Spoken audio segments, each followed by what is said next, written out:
Pemirsa merasa dipersulit pencairan siltap, belasan kepala desa di Kabupaten Ogan Komering Ulu mendatangi kantor Dinas Pemberdayaan Masyarakat dan Desa.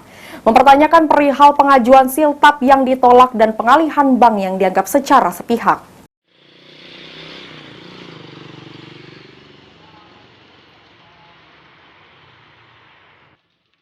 13 kepala desa di Kabupaten Ogan Komering Ulu mendatangi kantor Dinas Pemberdayaan Masyarakat dan Desa guna mempertanyakan perihal pengalihan bank untuk pencairan siltap yang dianggap secara sepihak. Para kepala desa tidak merasa melakukan perjanjian kerjasama dengan pihak Bank Sumsel Syariah yang direkomendasikan oleh Dinas PMD. Kepala Desa Karangdapo Martinawati mengatakan, berkas pengajuan siltap desanya sempat ditolak. Jika tidak menggunakan Bank Sumsel Syariah yang direkomendasikan oleh Dinas PMD, padahal perangkat desa yang telah menggunakan Bank Sumsel konvensional dan telah digunakan di desa dalam beberapa tahun terakhir.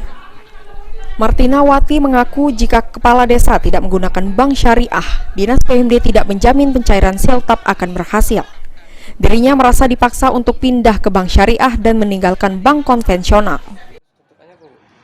Karena kata mereka bahwa kami sudah pernah melakukan PKS dengan Bank Sumsel Syariah.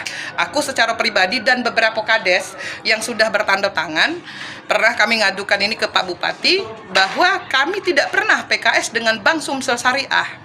Kak Mak Manunan Sairkenyu kalau pengajuan saja tidak diterima pengajuan yang tadi kami sampaikan. Pengajuan itu tidak diterima karena syaratnya harus ada Bank Sumsel Syariah, rekening perangkat desa kami. Nah sekarang kami itu yang kami pertanyakan tuh kenapa kami diharuskan ke Bank Sumsel Syariah? Toh Bank Sumsel konvensional pun adalah bank milik pemerintah yang selama ini rekening kami, rekening giro desa itu uang yang dicairkan itu masuk melalui bank konvensional. Kenapa kami harus memindahkan ke Bank Sumsel Syariah?